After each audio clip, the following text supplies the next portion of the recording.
Business and Culture to be held hybrid, remotely via WebEx and physically in the chamber in Strabane. If I could take the roll call. Alderman Cook. Apologies. Alderman Guy. Alderman Middleton. Here, Stephen, online. Councillor Barr. Here, Stephen, online. Councillor Duffy. Sure. Councillor Farrell. It should be there shortly, Stephen. Just running late. Okay, thank you. Councillor Harkin. Apologies. Councillor Hart. Apologies. Councillor Hutton. I'm sure. Councillor McDade. Councillor McHugh. Sure. Councillor Mooney. Online, Stephen. Councillor O'Farrell. Councillor Neelis. Unsure. Thank you.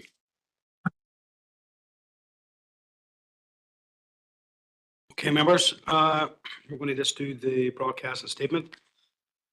I would like to remind everyone physically present at the meeting or in attendance remotely that this meeting will be broadcasted live to the internet and will be capable of repeated viewing. The broadcast may be terminated or suspended in accordance with our protocol. Due to your attendance at this meeting, you are consenting to being filmed and to use of storage of these images for broadcasting or training purposes and for the purpose of keeping historical records and making those records available to the public. Members and approved speakers are reminded to only have their mics and cameras on while speaking at the meeting and to use the chat facility to highlight our request to speak. The full privacy policy can be found on the council website. Thank you. So any declarations of members' interests, I'm happy to take these now, or as we go through the meeting, if they arise, then just let it be known. So today, our first item of business, I'd like to welcome Jennifer and Ryan from the AMP Growth Incubator. You're very welcome to the chamber today. I had the privilege of meeting you a few months ago. I was over in place of the mayor. Unfortunately, she was busy, and I got to learn about your entrepreneur program that you have, and met all them really talented people. It was really inspiring, and to hear all their business opportunities, and also the work that you're doing with them to support them was amazing. So you're very welcome here today. How it works is we're going to give you 10 minutes for your presentation, and then it'll be 10 minutes for the floor then. So over to you.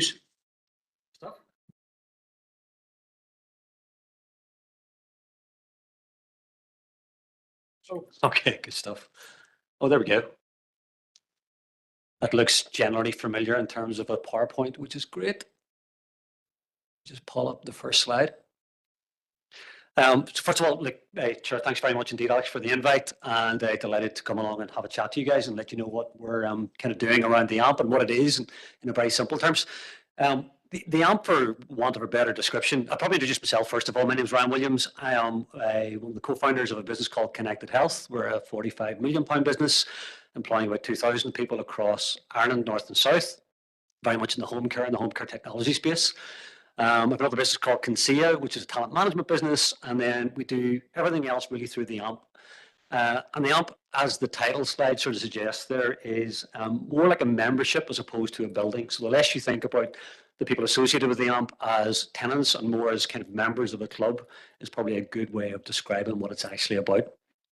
About 4 or 5 years ago, I convinced 3 reprobate friends of mine to throw some money together to try and recreate something like the Ormeau Baths in Belfast, like the Porter Shed in Galway, like Dog Patch in Dublin, because Derry in the Northwest region just didn't have it. And essentially, the city was missing something. We also did a very immature ecosystem in terms of really supporting local founders in ways which built wealth and retained wealth locally. I became self-employed about 11 years ago, and my experience in the city was, it was fine. I've lived here for 30 years and pretty much as local as you're going to get at this stage. But really what I wanted to do was to build something which added value back.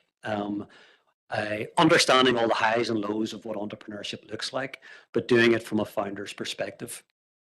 I'll maybe let Jennifer introduce herself in terms of the story as well, just to give a broader context. So I'm Jennifer Neff, co-founder of Elemental Software, one of Derry's most successful startups. Female-led, Leanne Monk and I set Elemental up. We were inspired by 2013 in the City of Culture, and we saw great stuff that was happening with dog ears and different organisations, and we thought, you know, we wanted to do something. We saw obviously the health inequalities that existed, but we also saw the great things that were happening out in the community, all the great programs and services and initiatives that were funded largely community and voluntary sector. And we wanted to better connect people into those services, because we know if someone's engaging in the walking club and controlling their finances through the debt advice and also doing the cooking class, that their outcomes are going to be, health outcomes are going to be better than what would be if they weren't. So we set up Elemental, and to cut a long story short, we grew the business to 45 people. We employed 45 people locally. We launched the business in 2016, and then we were acquired by the UK's largest UK tech company, the Access Group, and they saw a gap in their portfolio of companies, and they bought Access Elemental. So that was over 3 years ago now, and since then we have continued to work in Elemental, but we've also done other things as well. So we invest in companies and we support companies, and obviously we spend money locally and we buy art and we sponsor things as well. So you see all the benefits of when a company can grow successfully in Derry and be supported, to then it moving on to other parts in terms of development. So yeah, I'm working with Ryan as part of the AMP. I'm the entrepreneur in residence, and I'm helping the other companies that we're working with to be able to grow and establish and be successful and make an impact. So that's kind of a quick introduction in terms of ourselves. So AMP's a really interesting thing. So we bought one of the buildings from the NIO, from the Office of First and Deputy First. It was one of the buildings along the side of the square. We just pop on to the next slide there. Really interesting dynamic in terms of how you lease those buildings. You have to tender for them. You can't have any grant support, and you can't have any letters of finance from banks and things like that. So you had to have the cash. So the three friends that I talked about, we put in about 350,000 each to buy the building and renovate it. It was a complete carcass of a building in terms of what it looks like. And that was really our first project, essentially. We very much did everything in that building locally, so everything was sourced locally. Two of the co-funders and founders with me were from Brada Interiors, Dungiven business. Those guys have fitted out everything from John Lewis stores and Rolls Royce and GB, right through the whole range to the transport hub in Belfast, actually. So the two lads, they laid the entire design of that building right through to completion in 17 weeks, but everything was purchased locally and kept locally, as well as being two local lads themselves. So it's this idea of, look, we were just coming out of COVID. It was quite scary times. We were pretty nervous about getting anybody into it, let alone anyone into it at that particular stage. But thankfully, people came back to work, which was a great thing.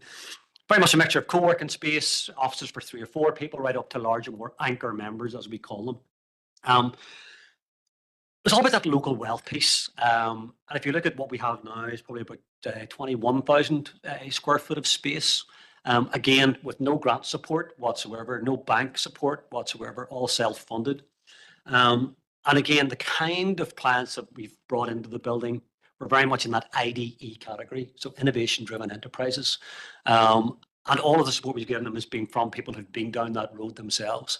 I would rather have an unsuccessful founder supporting somebody on their founder journey than somebody who's never been involved in business at any level, whether they've been in the not-for-profit infrastructure, whether they've been in the public sector. But that founder experience has been critical in terms of how we've built this community, because we know not only which hands you have to play, but what hands you have to fold. So most of our experience the last 3 or 4 years has been telling people really what not to do, not always what they should do.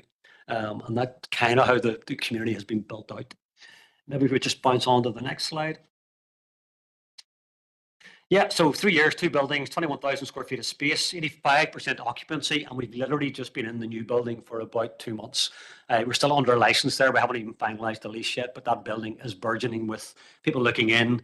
And it seems to have generated a really nice kind of, we call it the sticky magnet, in terms of people wanting to get involved.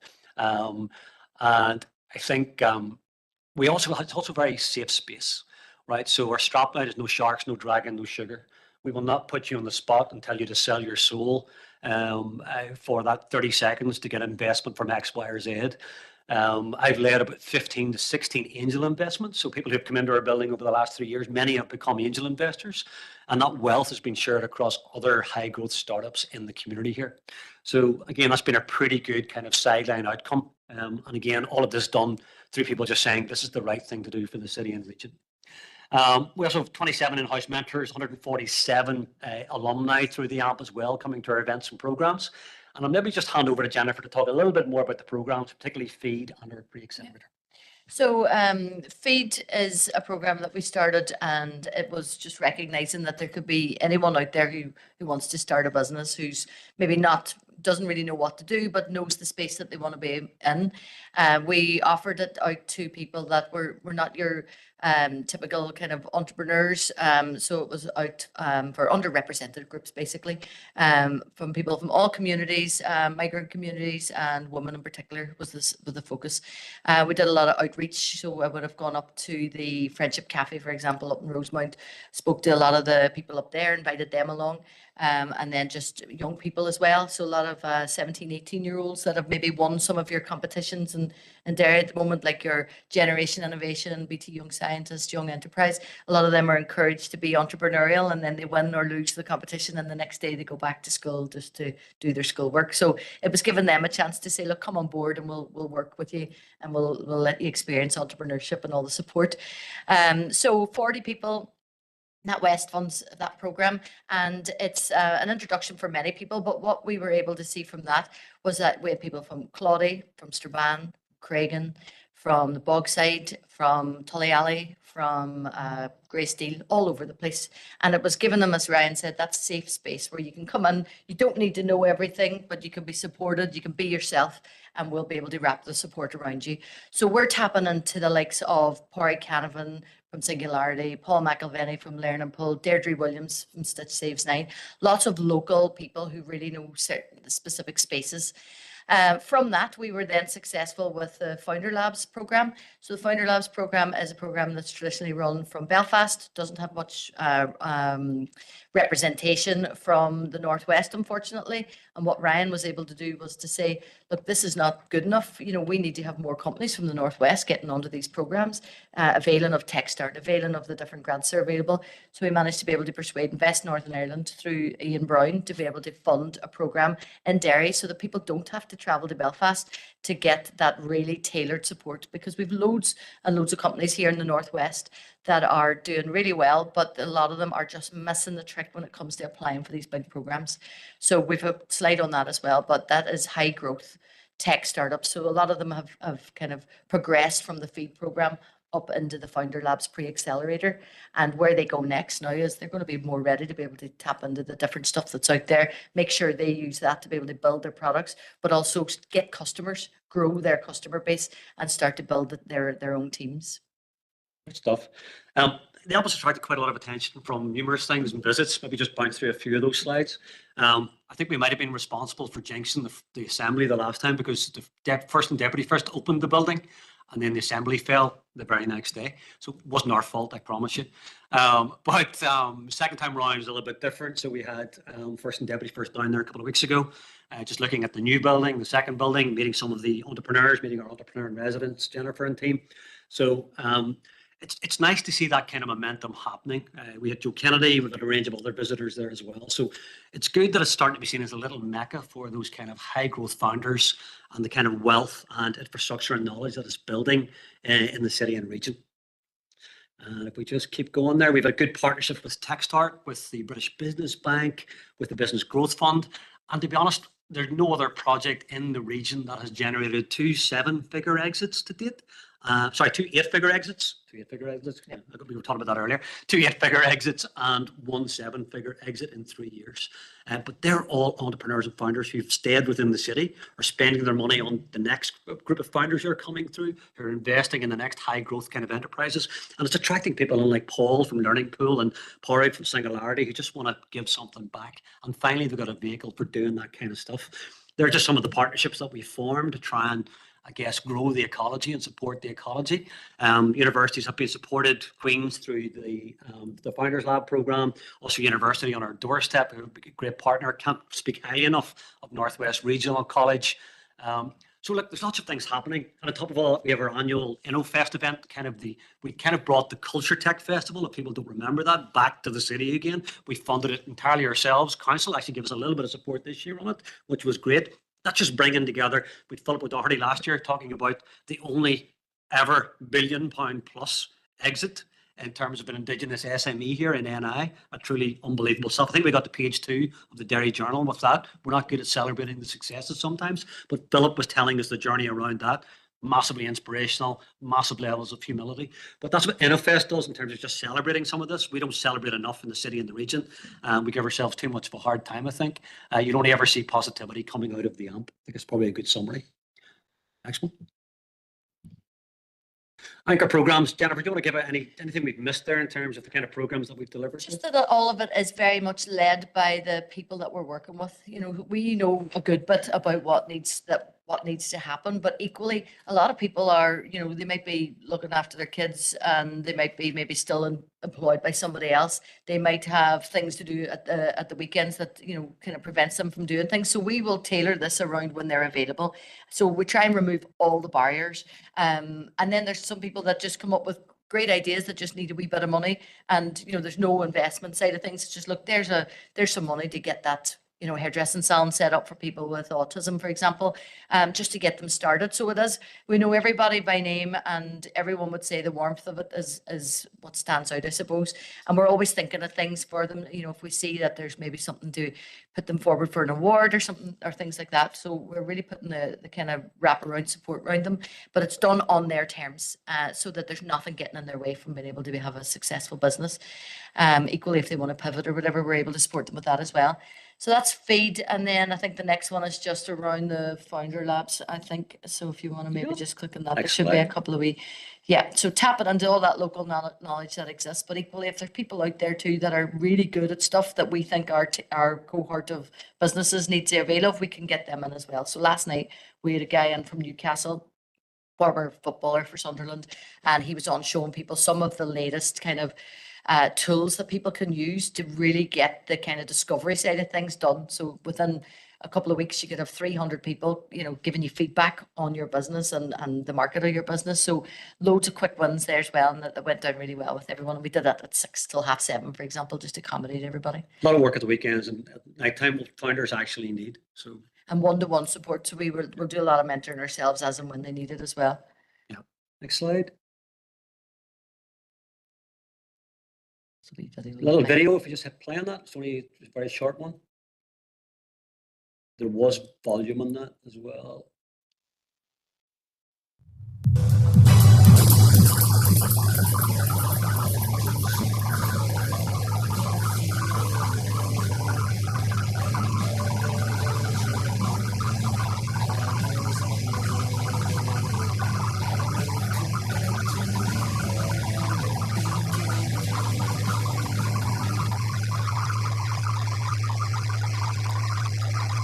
Feels like I'm stuck in some sort of disco from 1986, but you get the general gist in terms of the imagery. Next slide. Oh, that's rough. And then a good look at the broadband connectivity in Strabane.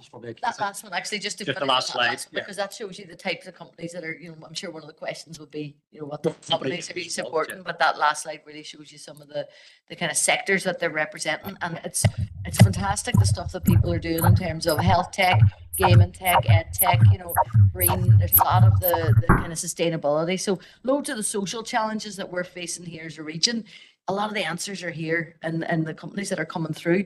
And I suppose from my own experience with Elemental, it's, you know, there comes a point where you can do all these programs and you can say, I was on this and I was on that, and you do the revolving door of it all. But unless someone gives you a chance and says, okay, we'll commission you for 10 grand to help us with social isolation or whatever. You'll have heard the term civic challenge, but that's how we kind of got started. And it was London and different places like that that gave us the lift up. And we would love to see that more here, I suppose, if we were working together with our businesses to tackle some of the big challenges that we're facing and giving them a small bit of money to be able to say, okay, right, you're working in the sustainability side of things. You've got this idea. Let's test this out and let's run a pilot, and and then we'll help you go from pilot into sustainable customers and a customer base. So there's a journey we go on. We're plugging into a part of this journey, but we'll be there for all of it if we need to be. But there's still a lot more work to do, but we're delighted to be in this space. And thank you for. No, and also just one of the key USPs in terms of the Northwest generally, we have a higher density of female founder than any other part of the UK. That's what the data is telling us. 58% on the pre-accelerator are female founders, which is really encouraging in terms of what the city and region bring to the table. There's nowhere else in the UK enjoying that kind of level of startup from female founders, which is a good positive, because we've got role models like Jennifer and Leanne and people like that, all working across the ecology that we've tried to create. And all, by the way, at zero cost to the taxpayer, which is always good. That's about as sharp as we can do it, Chair, so apologies. Thank you very much for your presentation. Our first indicated speaker is Alderman Middleton. Thank you, Chair, for letting me in. On behalf of the DP, I'd like to offer our very warm and sincere thanks to you, Jennifer and Ryan, for being here today and for your really vibrant and positive and informative presentation. Sometimes when we're in the chamber and we're discussing things, it's not always as positive or innovative, so that has been really lovely. It is so great to hear of the growth as well as the very real prospects for success for not only our city but our district and even our region. So that's been really inspiring. We welcome your vision and your partnership, and we're really looking forward to celebrating future successes in the future, as I said, which will no doubt benefit not only the city but the district and region. So absolutely fantastic. Thank you very, very much. Very welcome. Thank you. Thank you. Thank you, Alderman Middleton. Our next indicated speaker is Councillor McDade. Thank you, Chair, and apologies I was a wee bit late. Thank you, Jennifer and Ryan. I really enjoyed the personal stories at the start. It's really interesting to see how you get where you kind of are. And I'm sure other people, like people coming up through that kind of business field, will love to hear that as well. And I'm sure it's part of your kind of induction, essentially, that you tell people where you come from, and it's really interesting. There's a few things, I mean, it's all really positive, just like Alderman Middleton has just said. The feed program, I was just looking at the statistics, and it's really interesting, 61% are female. And like, we have to think about within our own area, especially, so many women have to give up their work whenever they have kids or whenever they become carers to their elderly parents or their neighbours or whatever it might be. And this is a brilliant way, and it's clearly impacting on women who are trying to get back into the kind of workforce as well. And I'm just thinking, like, if I was to take a career break or something now, would I start to come up with ideas of something that I'd want to do instead? And this would be a great way to kind of influence that and kind of build it, isn't it? It's just really interesting that 61% are women. Also, women are more likely to reach out for help, aren't they, like than what men are? So it probably says that as well. I think it's possible, yeah. There's probably an element of that as well. I thought it was really interesting that, Jennifer, you'd said about people come from all over. So it's not just people from Derry. So it's really good to hear, because I'm sure there's other people here that might say, is it reaching out to everybody everywhere? And so it's good to hear that you said that it's everywhere across the district. I really love the InnoFest, or the InnoFest. I think you're right. We don't celebrate success. All we talk about is the negativity and the bad things. And it's good. It's always good to celebrate the good things. I was talking about today in work that if Brad Pitt was walking down Shipley Street, nobody would go up and ask for his autograph. They'd say he needs to keep an eye on himself. He's having these notions. Do you know, like, he's getting 2 boots for his boots. We need to be just kind of celebrating when people do well. We need to say it, well done, and celebrate it. So it's really, I think it's brilliant. I specifically love the idea that you tailor around people's needs and their lifestyles, doing them in the evening, weekends, whenever they need it. That's really, and back to that kind of woman out of the workforce and getting them back in if they have children or caring responsibilities. It's really important to do that. So I think it's brilliant. And I only have one question. And if it was just, so obviously this is for people kind of starting up. Say someone's like got a business going and they're struggling and they're not knowing where their direction is. Can they come in and avail of this as well? Or is it just kind of new starts that you look at? But thank you very much for coming in. If I didn't say that. Catherine, you're more than welcome. Thank you. And thanks for the feedback. Like, I'll maybe kick off with this one. Basically, you can be at any, we're just interested in people who can grow and scale quickly. So you can run a business for, I'll give you an example, Connected Health, whenever we first acquired it, had been trading for 10 years. It had 47 people. Now that's 2,000. Now over that period of time, that's exponential growth, and all that wealth being retained within local communities. So we will take you in any part of your journey. And sometimes companies really only understand how to grow after they've been established for a while. There's a lot of new start type stuff, and the programs facilitate that. So if I look around, you know, there's no part of NI, right, going to be, we're not going to go to loads of businesses because we appoint more Invest in I client executives in the city. That ain't going to grow wealth here, really, right?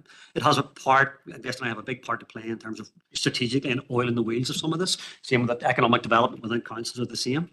And we're happy to call that out and say these are the things that matter. But if you look at the Founders Lab program that we're keen to get more Northwest businesses onto, there's a £20,000 element to that, which allows people to take the time out for 6 months to commit wholly to that business idea with all this other mentoring and support wrapped around it. That's the bloody stuff that gets traction. That's the stuff that gets work, because people aren't worried about paying the mortgage, putting food on the table just for a short period of time. And to be honest with you, if you can't crack it in 6 months, you're probably not going to crack it. And that's what Founders Lab does. And that's why it's such a great program. And that's where Invest and I are at their best, funding that type of program where they then step back, right? Interested in its success, and really good executive there who leads that from their perspective. But this idea that one size fits all and a client executive can know everything about business success, or as the guys will know in the economic development team as well, you can't master all of that. And the founder story around wealth generation and keeping it local is a very different kind of pathway than a lot of the other stuff we've seen over the last 30 years. That's why I came to the city as director of business in the community. That's why I ended up here. But it's completely changed from where it was like 30 years ago, to be fair. You know, I can't understand that. I'm only 35, but you know. Sorry, Jennifer, you might want to. No. That Thank you. makes sense. Yeah. So we're not. It's not celebrating is a really important part of what we do, but also saying to people like that's worth doing. That's not worth doing. Don't waste your time with that. Come to this meeting. Don't come to that one. That's how we spend most of our days. Okay, thank you, Councillor McDade. Our next speaker is Alderman Hussey. Thank you for the opportunity, Chair, and not a member of the committee. I don't know who Councillor McDade could have been referring to there. South of Strabane, do you find you have outreach there? And I suppose my question is, how do you join the club? Is it outreach or is it application? And I'm mindful of your outreach to students, and I presume that students around the city. Northwest College. The area I come from, our students would be Southwest. So within the council area, you know, how is there positive interaction with that particular cohort that you might want to attract? Tremendous program, by the way. You know, I'm flabbergasted with it, and I think it's absolutely what's needed. And it's needed throughout the entire district council area. Yeah. Second comment, how do you differ from Catalyst? And third one is, your last slide is the ask. What is the ask? Thank you. Great questions. I'll take the first one. So That's the easy one. So in terms of the outreach side of things, people have applied. So Founder Labs pre-accelerator. So people have applied all over Northern Ireland to go onto the Founder Labs program. So people who didn't get that, there was only 10 places on that. We only had one from the Northwest that got on that. So everyone that didn't get on that were then scored and then looked at to say, okay, who would benefit from being on the pre-accelerator. So that was the first kind of pool of people that we looked at. But equally then we knew of other people that were around doing great things. We would have talked to different organizations who were saying, look, this guy here, he won this award, or this, you know, so Go Succeed, for example, a good example, Jared Wilson won the Go Succeed cricket jobs. He then, when we were able to score that, he was able to get on. So this is the first time the pre-accelerators ever happened. So the next time, and we've already got funding for the next one now for October, we'll be making sure that outreach is going everywhere. So we'll be talking to all our contacts from over. We'll be going to you as well and getting you to be able to publicize this and letting, you know, letting everyone have a crack at the whip to be able to get on the program. It's very important is that we have a good spread of people from all over. With Fermanagh, with Oma on there as well. So 88% of people on the Founder Labs pre-accelerator are outside Greater Belfast. So you've got Fermanagh and all over Northwest and then North Coast as well. In terms of the school side of things, The school was basically just me, myself picking up on this. So they don't normally have young people coming onto this program. So this was me making a case to say, look, I've met these two particular groups of young people who are phenomenal. And I think it would be great to get them on the program. So thankfully, Ian was like, listen, this is the first time we're doing this. Anything goes. Let's test it out and see what happens. I know that Ian's already looking at a pot of funding to be able to do some more widespread work with schools. I myself personally too, it's going to be one of my focus areas now that I've left elemental. So yeah, so all early stage, we've done what we can with what we have with the resources, but we will be, I'm all about outreach and making sure that this is advertised in job centres, that doctors know about it, that social workers, you know, hairdressers, everybody knows about it, so that then when they're talking to someone who that fits the bill for this, they go for that. I think it'll be good for you. So a couple of things. The partnership in terms of Founders Lab is a partnership between Orma Baths, ourselves, the workhouse development down in Enniskillen. There's a gap in between. Stephen and I have talked briefly about an AMP type facility potentially in Strabane. I think it's needed, but it needs to be locally owned. Okay, so this is an expensive hobby for me. Love it. Won't stop doing it. We're not paid to do it. Okay, I just think it's the right thing to do. But I think it only works where you have people who are in close geographic proximity. I think people will come for the programs for sure. Councillor, I get that, you know, and we have had that experience, particularly through the pre-accelerator. But I don't think you can underestimate the value of having a physical kind of building which has loads of people who think the same way, who are on their own journeys, who can collaborate and cross-fertilize and stuff like that. So I think you're missing a bit of infrastructure. You need a Strabane's version of the AMP or Castledurge version of the AMP, right, in those smaller communities as well. And I do not mean, by the way, the enterprise parks that we had 30 years ago coming out of the peace process and stuff like that. Those days are fine and they still serve a purpose, to be fair, but that's not what this is. We're also not Catalyst, okay? So I grew up in Catalyst. I spent my first 4 or 5 years of my business journey in Catalyst. And I've said this to Steve from Catalyst. I'm sure he won't mind me saying it again. Look, in terms of the Northwest, the Catalyst building at the moment is just commercial real estate. Got a small number of programs there. They're heavily funded to do it. They get millions of pounds of resources to do that. We funded all of our buildings acquisition, all the programs we've done up until this stage, until we managed to get a few quid from Founders Labs for Jennifer's time. So all of what we do has been funded by the rent we take in. And also us providing angel investment to the businesses who are trying to grow and develop. So there hasn't been multi-million-pound investments here from any public body in the same way that Catalyst get theirs. If they want to build another building in Fort George, I've said to Steve, look, we're doing it without that. So it seems a little bit unfair. And I think Catalyst struggle from the density they have in Belfast, I think for sure, in terms of then how they impact on the region. But I've met with Steve recently. He's going to come down and do a full day here in the city in around April time. So we're going to facilitate a session in the AMP so we can bring more local stakeholders in there to say, look, what does the next 3 or 4 years look like? What else can Catalyst do that add value to this? So we are talking to Catalyst and hopefully we can work something out there for sure. Because I think, look, there are opportunities for cross-fertilization and doing these things clever. Definitely. In a progressional way, so that if someone does Hello Possible, for example, they should be able to move on then to the next kind of level up in terms of what's available. We should be looking at businesses in the same way that we look at skills. You know, we've pretty well mapped out the skills side of things in the Northwest. So let's do that with the progressional stuff now with businesses. Yeah. And not everybody wants to do the big scalable, you know, global market type thing. A lot of people want lifestyle business. They want SME type lives, and that's okay too. You know, but it's serving them where they are right now and where they want to go next. I think we're learning what's needed. The game has changed. You know, if you look at the things like the Go For It program, you will get as much from ChatGPT and Google as you will from a standard Go For It program. You know, it's those sort of the game has changed and how you can get a business going very, very quickly. The way you access that knowledge has changed drastically as well. So, but becoming a high growth, an IDE, an innovation driven enterprise is a different set of skills, knowledge, expertise, relationships, learning points, and things like that. Happy enough. Very briefly, I think I heard the ask in there. Oh yeah. But they ask as well, here we pay you guys £35,000 a year in rates, you know, so it's fine. And then we pay the service charges to the NIO as well. So, you know, but look, I've worked for the council for 30 years, as is Jennifer. We're always we always appreciate the support from Kevin, from Stephen, from your team here. We've known each other for a good 30 years as well, which is helpful. We just want the council to be flag wavers as well. If there's FDI companies coming in here, FDIs can be helpful in this space. They can help other smaller businesses here feed off the kind of growth story and things like that.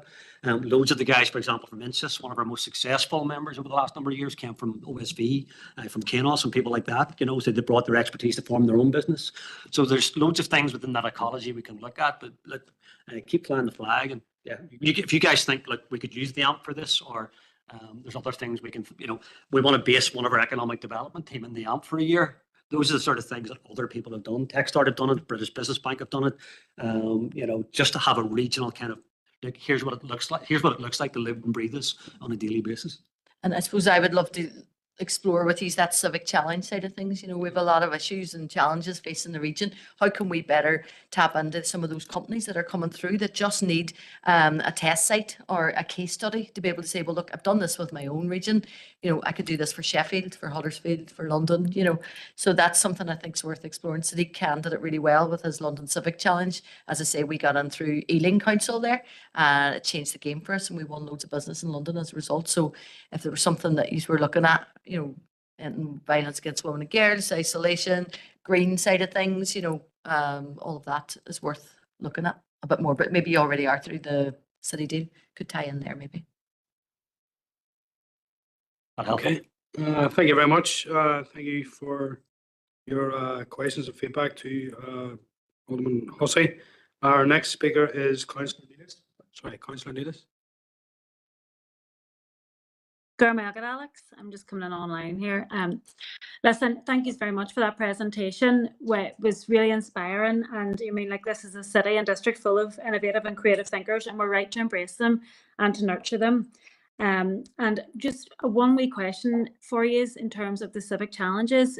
A lot of discussion we've had recently has been around community wealth building. Is that something that yourselves have considered, or any of the businesses that you're working with?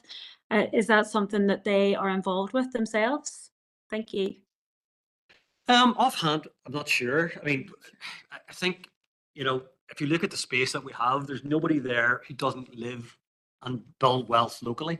So everything we source is local. All the members here are coming and using that building. I think we have some alumni and some angel investments that we've made that are more periodic in terms of how they engage. But we haven't looked at that as a specific challenge. One of the things Jennifer and I want to build over the next year is what we call the sandpit, which allows you to tackle these kind of key issues, challenges. It could be business opportunities, could be civic challenges in a kind of a safe space where you can map them out, whiteboard them, do some really kind of active solution development in real time with kind of key stakeholders and whatnot, using things like AI to kind of predict what might work, what might not work. Bringing in the Artificial Intelligence Centre within University of Ulster and things like that as well. So I think there's an opportunity to do more in terms of the kind of expertise and mentors that we've access to. I mean, it's only recently that, you know, Pori got involved from Singularity, and people like Paul from Learning Pool. You know, there's good expertise to tap into for some of this stuff. We've some CICs and charities in there as well, which wouldn't normally typically be involved. So it's all about building their capabilities and capacity to be able to do more. In terms of the people side of the community, you know, Elemental is a great example where most of the staff that we've employed over the years have been not come from the tech sector. You know, you've got retail, hospitality, and we've been able to show that you don't have to have a techie background to work in a tech company that's making a difference across the world. So all of the learning that we've had over the years in terms of, like Ryan said, you know, local supply chains, local people, professional, you know, working through their own kind of careers and things with them and giving them promotions and building them up to be the lead of the support team and the lead of the product and development team when before they might have worked in the community and voluntary sector. So we're showing them every day what's possible in terms of, and we always look to the community first for everything, because it's in our DNA. Ryan and I both business in the community and involved in lots of different community and voluntary sector organizations. But yeah, through Civic Challenge, we could maybe do something more, working in partnership with the community and voluntary sector. Certainly some of the participants in some of the programs, the likes of ConsultEd, you know, looking at in terms of pharmacy consultation innovation and whatnot. Some of these are significant health issues that are as big an issue here as they are for anywhere else. So they're actually addressing kind of global issues of concern. The other thing is, I would say as well, if you look at the angel investment made in the likes of the Founders Lab program, it's actually angels from the AMP network have invested more than any other constituent part of that community. Probably total angel funds invested by the angel network that we've put together, my kind of syndicate of apostles from the Northwest region, is probably now sitting at about 750k. over the last 3 years, which is sizable. But just on Founders Lab alone, I think we've already done about 170,000. We have soft commitment for a further 350,000 for a project, Stem Cells NI, to put the first stem cell storage facility into the building in the AMP, which is a very innovative thing on the island of Ireland. There is no other storage facility here. So those kinds of businesses and high growth startups are actually addressing quite a lot of issues in society and in the world right now, which we can certainly impact upon. And a final one on that, just to give you an example. So every single business does have a community aspect of it. So Pebble, for example, students and industry, and it brings the two together so that students can actually have experience in practical industry roles so that they help them with their careers and employability. Equally, industry can tap into all that great vibrancy and innovation that exists in students. So what we'd love to do is maybe share with you a little overview of every one of them so that you can see how it crosses so many different themes in terms of your priorities. Yeah, well, we certainly don't make people feel at any stage like it's Dragon's Den or Shark Tank. That is not the experience in the AMP. It's more of a kind of a how do we grow a bonsai and make it robust for the future. So you will not come in and do these 30-second, 60-second pitches, and on that basis you don't get funding. We probably fund about 30% of the businesses that we meet, to be fair, in some form or other. So it's a very different kind of experience than that stereotypical nonsense that you would have seen in the media and on general kind of Dragon's Den type shows and things like that. Okay, thank you very much. Thank you, Councillor Nidis. Our next speaker is Councillor Farrell. Yeah, thank you, Chair, and thanks to Jennifer and Ryan for coming today. It's clearly a success story based right in the heart of our city, so that's something that should be celebrated. I just want to touch on the sub-regional economic plan that was launched in October, and specifically the local economic partnerships that are being formed to create jobs, create wealth, increase productivity across every council area in the north. So there's going to be £5 million invested over the next 3 years through that body in this council area. So in your experience, what should be the focus of that local economic partnership, and what support do you need from council, from the Department for the Economy, and from Invest NI to grow jobs locally and to have better jobs right across the city and district? So I'm sure you've got ideas. It would be great to hear them, because like £5 million is a substantial sum of money over the next 3 years. How ideally do you think that should be spent? Thank you. I'll maybe kick off, Roy. I in particular have a very narrow focus on what we do, and that narrow focus has allowed us to kind of be reasonably successful, I think, in a few key areas. So you will not see me at an economic development event or forum. I don't have time. I've done it for 30 years, did it for 30 years, and I don't really exist in that part of the scene, as important as I know those things can be from a policy context and an investment context. All I'm interested in is building really successful founders who build wealth through their businesses, and it stays within the city and region. That's our absolute focus, because, as I say, this is a sideline for me in terms of who we are and what we do, and it was something that I felt was missing in the city. I think the programs that work best are the likes of the Founders Lab program, where you give a small amount of money that people don't have to worry about the day-to-day stuff, to allow them to focus on the things that we can bring to the table. So that this idea of giving people 10 or 20K to kind of give them time to focus on the idea, right? Heavily filtered ideas in terms of what will work in the commercial markets, et cetera, et cetera. Those are the things that I think add greatest value.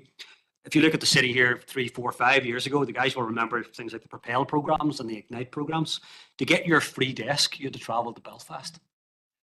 Jennifer did it in Elemental. Like, those sort of things are mad to me. You now have the facility locally that can house, support and grow those types of businesses in this particular region. And you also have the access to the mentors who can do that as well. But if I look at that kind of pump priming, 10 to 20K, most of my angel investments are in that region, 10 to 20K. Now, it might be 3, 4, 5 of us. We have done up to 350K for the kind of largest investments that we do. But anything that helps leverage that, right? That addition, that 5 million could become 60 million really, really quickly and easily, if I was honest with you. There is a lack of VC investment and private equity investment at NI generally. There's only one real kind of VC fund that's been built locally. NI-wide. There are very, very few thoroughly active angel investors in the Northwest region as well. We need to get more of that going if we can. But that's all about leverage. I think, to be honest with you, one of the best things we did in the AMP over the last 3 years was say no to stuff. People were going to give us grant money to do stuff, and we said no. We just said no. That's not what that's not what this project needs. The city might well need it, but it's not what we need to grow really robust, fast moving, fleet of foot, high growth IDEs. So we said no to a lot of stuff. It's maybe a start to that one. Yeah, I would say I'm just big with the young people side of things. You know, there's so many opportunities available to them, but they don't have the chance to, like, one of the things they've loved about being on the support that we've given is that they feel like entrepreneurs. They are entrepreneurs and they're treated like entrepreneurs. So some kind of route to be able to show, okay, from school or whatever, on the side, you could be doing whatever business and you could get support. So trying to get that entrepreneurial spirit in young people a lot earlier, that isn't just a flash in the pan. Here's a day we're doing this great stuff, and then that's you left, as I mentioned earlier, going back to your schoolwork.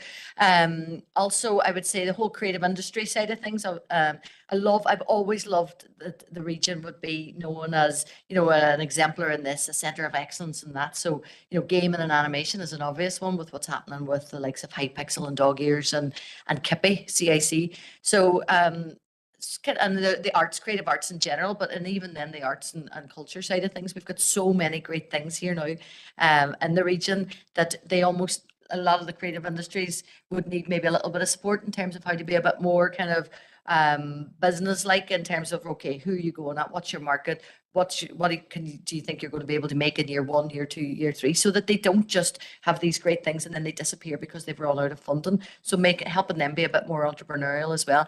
And then finally, the city deal, I suppose it's understanding what that is and what it looks like, and how can we all have a piece of that if it's there as well. That's fair. I think the other thing we're missing here locally in terms of what are anybody coming to the city that we've dealt with from an FDI point of view, and even some of those higher growth businesses.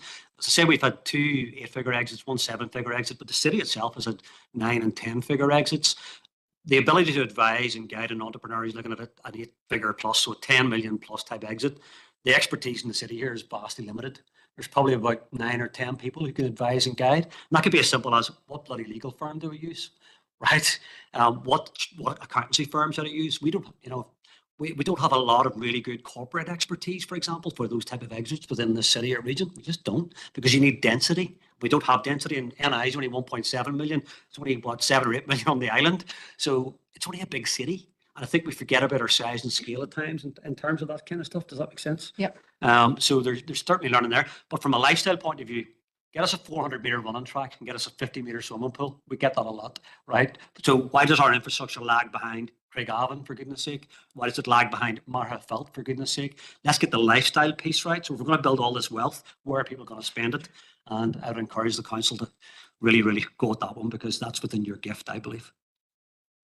Slightly off topic, but sorry. Okay, thanks very much for that. Thank you, Councillor Farrell. Our last indicated speaker is Councillor Hutton. Thank you, Chair, and thanks Jennifer and Ryan for coming along today. I really enjoyed the presentation. Although you know what I'm do, it's good to hear it from yourselves and the in-depth stuff that you are facing and dealing with. I suppose Elemental, Jennifer, I feel anyway, was one of the best things that hit the community sector. It not only sort of formed those relations with community and GPs and MDTs, it nearly forged that relationship, which as a result, relationships are better. So I just wanted to state that in relation to Elemental. But what comes across to me with AMP is that sort of funkiness and quirkiness, which I feel will attract young people. You know, even the video itself, those celebrations or events that you're holding in Ebrington, we've discussed it a lot in this chamber that not all young people want to go to university anymore. Some of them have this drive within them that they don't know how to channel. And it's organisations like yourself that's going to draw that out. And I feel really comforted to know that that is something that my daughters will be afforded if they ever needed that help. If they do decide not to go to university, there's opportunities there. You know, there's young women at the minute that they're tapping into the bakery industry. There's young girls in schools that have had the crocheting, you know, they're crocheting blankets or crocheting dolls. there's these wee entrepreneurs within, and that could expand greatly. So the school stuff, Jennifer, I was so delighted to hear that that's something that you're really going to focus on. And also the research and innovation piece, I think that's really important. We always need to be learning, we always need to be evaluating and monitoring. And obviously, we know then we're hitting the outcomes. But what I wanted to ask was, I always have a question in relation to the community and voluntary sector, which that's where I work professionally. And I think that everybody will agree at the minute, every funding application that we're doing, that the community and voluntary sector are going through, sustainability is a huge piece of the puzzle. And now there are a lot of organisations who are creating social economy arms of their organisations, social enterprises, because they are the subject matter experts in their field. So they have a right to sell their services in order to, and it's not to make a profit or to be sitting with this bank of money, it's to keep people in jobs, it's to provide the services that we need to have thriving communities. So I just wanted to ask, is there a service through AMP where the community and voluntary sector organisations that are looking to set up these elements of social economy to sustain jobs and programme provision, is there opportunity through yourselves? And I do know there's opportunity through council in relation to the grant funding and the other stuff, but I just wanted to ask that question because it's important to know what's out there as a whole. Thank you very much. And thank you for that, for your kind words as well about Elemental. So yeah, we've been able to bring in some into the group. It doesn't, there's no barrier at all to being able to get on it, but it probably needs its own dedicated Yes, thing. yeah. Look, the simple answer is no. Okay, but I mean, we've never been in a situation where we've turned anybody away in terms of looking for a bit of advice or guidance on how they might commercial a social economy idea and things like that. I personally funded a young man came through the feed program, and he just wanted to set up a hairdresser that actually worked with kids with sensory issues. Right, big issue in terms of kids did not want to get, in terms of tactile and how your hair is cut and stuff like that. So I personally funded him to do that. He's going through the process of setting that up at the moment. So it's being done ad hoc with no kind of proper program built around it, to be fair. It's certainly something we would happily consider. I don't mind what it is. Actually, as long as it builds wealth and keeps it locally. We're both from a social economy background, so I have business in the community, before I went into the all-out private sector, the evil private sector, and Jennifer the same. So we have a fondness for the community and voluntary sector for sure. We're both heavily involved in our local communities. Me in terms of Northwest Triathlon Club, I'm currently the chair of that and stuff. So we're keen to try and, again, it's local people doing local things and trying to support where they can. But you have an open door in terms of people wanting to help, put it that way. And I'm even thinking of our own experience with Elemental. When we won a massive contract in Greater Manchester, it was worth over 300,000 a year. It was the community voluntary sector that we went to partner with over there. So we knew they knew that area like the back of their hands. So we commissioned them to be our feet on the ground over there. So it's about encouraging that as well in terms of your social value piece too. So we're all up for ideas and being able, it is really an open book in terms of what we do together, which is the best part of it. I think so. Just your point in university, absolutely critical, right? So more and more people are thinking, is that really what I want to do? Do I really want that level of debt possibly in terms of what we're doing there? But what we find, our careers advice at secondary level is still pretty poor. But I tell you what we do have, with people like Fineen Bradley in the city, formerly Northwest Regional College, unbelievable, setting up our own business in terms of how you help kids as young as primary school age, right the whole way through secondary, to say, look, is university for me? Is entrepreneurship for me? And we've got some really young, vibrant entrepreneurs coming through some of our programs. So people are starting to look, this is more viable than anything else I could possibly look at. This gets me, this builds an entirely different lifestyle for me, probably 5 or 6 years earlier. So I think there are opportunities there to explore with local schools in particular to get this idea of entrepreneurship's a bloody good thing. It builds and keeps wealth locally. Let's get more of it at a younger age. There's one in particular, for example. So the young girl has got it's an app that she's developing, and she's now looking at taking a year out of university. So I've put a call out to lots of different people to say, okay, what can we do to support her in that year where she's going to take this from a prototype into that she's going to launch it and she's going to be able to do something with it. So it's, again, being able to put the feelers out and say, right, what have we got out there? There's a little bit of $5,000 there. There's a bit of expertise here. There's a program there that she could get on. And then there's a team of young people then for the recycling. They're called More, and they are fantastic. So they're taking all the e-waste and they're working with Repair and Share. So there's a lot of collaborations already happening, but it's only as good as the networks and the contacts that we all have. So it's all about us working closer together, I think, and being able to some way of saying, right, this is a young person who's looking to do this. What can we get help? If a bald man was financially supported hairdressers, we pretty much talk to anybody. So that's always good. Okay, thank you for that. And thank you, Councillor Hutton. Our last speaker is Councillor Mooney. I'm just cautious we've went a good bit over time. So Chair, I'm going to GB just to say thanks to Ryan, say hello to Ryan and to Jennifer, but just to say that Ryan opened up the door there. I have to declare an interest. I'm a member of the Northwest Triathlon Club and I'm also on the committee as well, along with Ryan. So just to put that out there. But thank you to Ryan and thank you to Jennifer. It was a very good presentation. See you later. Thank you. Thank you, Sean. Thank you. Thank you, Sean. And thank you very much. Thanks for the invite. Oh, guys, it was lovely to see you all, and thanks for the questions. A very thoughtful questions. Yeah. I sincerely appreciate it. So thank you. Great work as you're doing. I will just see you out just a few minutes here, folks.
Okay, folks, that's us back there. Moving on, item 7 is the matters arising from the minutes of the last meeting, what was held on Tuesday, the 11th of February.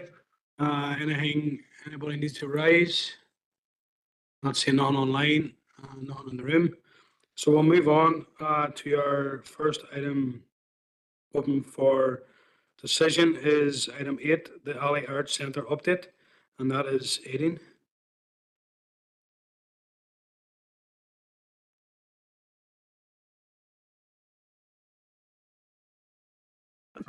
Members, thank you. Members, this report is just to give you an update on the Alley Arts and Conference Centre. It's primarily just to introduce the programme for the coming year, which is well set out in the report. And indeed, there is a link to the full programme there on the website. So there's lots of exciting things coming up in the Alley this year. I'm not going to go through it in detail, just also to highlight the International Academic Conference that's coming. The Flann O'Brien Society are bringing their biennial conference to Strabane which is the 8th international conference. It's the first time I think it's been hosted in Strabane from the 24th to 27th of June, which will draw an international audience of scholars, critics and enthusiasts. So that is being hosted in the Alley, which is an exciting event to see over the summer in Strabane, being the home of Flann O'Brien or Brian O'Nolan. So the team are very excited about that happening.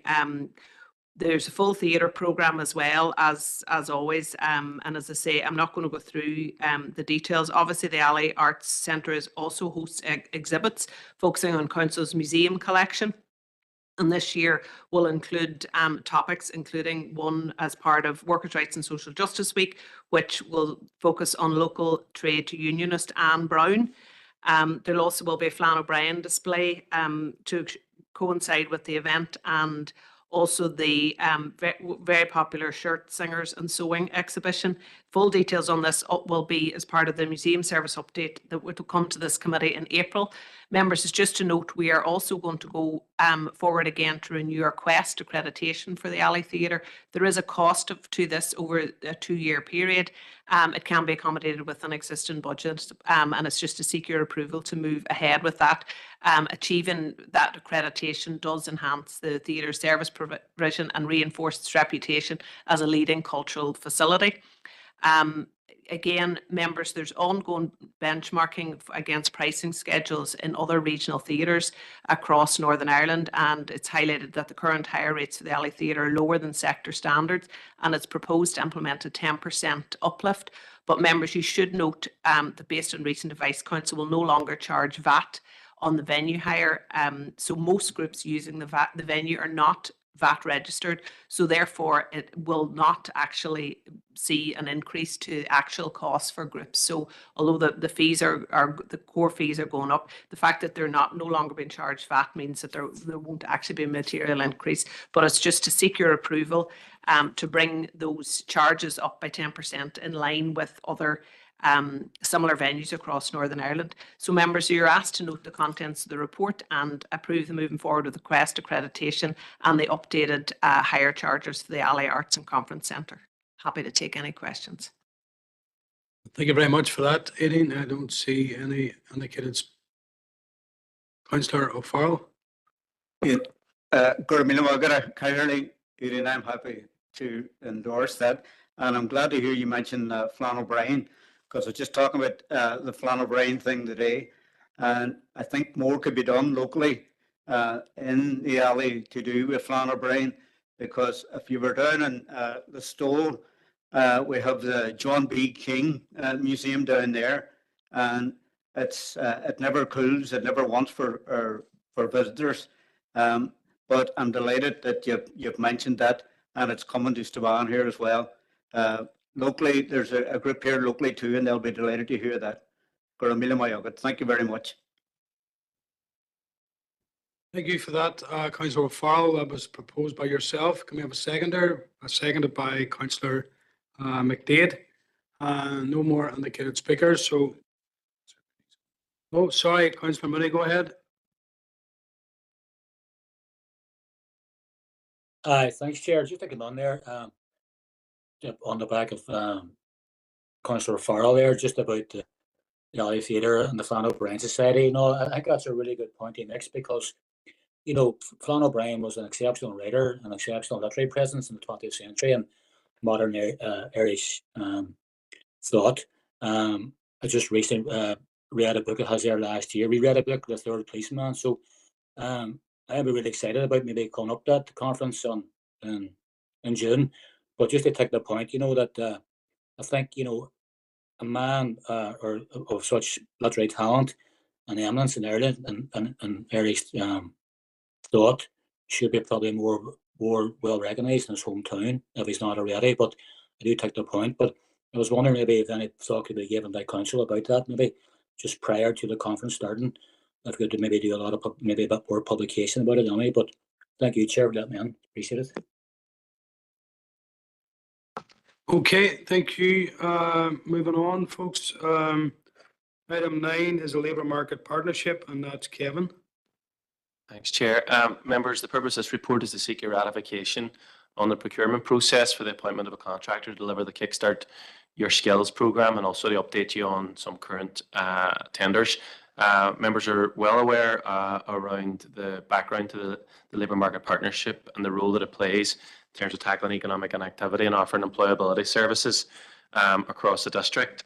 You've previously approved the 24-25 action plan, which actually runs to June, 30th of June this year, and the budget. So in the report, the first item is around the procurement of the Kickstart Your Skills programme. The procurement process is outlined within the report, and the successful tender was Dairy Youth and Community Workshop, who will be appointed to deliver that programme. That programme will offer a wraparound service designed to enhance employability and promote independent job seeking to participants. I suppose the real focus is around getting people into employment, education, or training outcomes themselves. So it's a pretty step-by-step, tailor-made approach to trying to help the participants and the target. So the programme itself will offer intensive support to 60 participants throughout the length of the programme. We're also just highlighting some of the other tenders that are currently live and are closing. Actually, our one is closed and the other two in the 21st of this month. We also wanted just to update members on the performance on the various programmes that are being delivered under the themes disability, skilled labour, the economically inactive and the unemployed. So as you can see, the figures there, I won't go through them all at this stage, but the one thing I would underline is that the programme, the LMP programme, with its delayed delivery, is now really up and running, which is really positive from our perspective. So the allocated budget within the Kickstart Your Work programme was 64,000, so the tender came in under that, and it's 100% funded through DFC, and so members are asked to approve the appointment of Dairy Youth and Community Workshop to deliver the Kickstart Your Skills initiative. Thank you for that, Kevin. Our first indicated speaker is Councillor Farrell. Thanks, Chair, and thanks, Kevin, for the report. So on behalf of the SLP, I'd like to welcome this news that the Dairy Youth and Community Workshop have been appointed for this tender, and we'd also like to note the live tenders for the Tax Employment Academy and the Customer Services Employment Academy as well. But I've got a question to Kevin about the programme status to date. It's really, really encouraging, first of all, in terms of number of registrations versus target. But there's a couple of ones where we're just shy of the target. So my question would be, is that done? So for example, the Inclusive Employment Programme Service Providers Now Group, the target was 20, we've had 18 registrations. Does that mean that's it? We're only going to get 18? Or is the plan that they fill the rest of the spaces that we hit the target? Or is there scope, if there's more interest, for more people to be enrolled in those programmes? Thank you.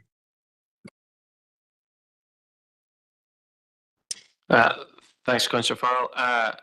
So they're time bound, the programmes, you know, so the challenge is, you know, that programme will run and I don't know specifically when that one completes, but obviously it'll complete certainly before June.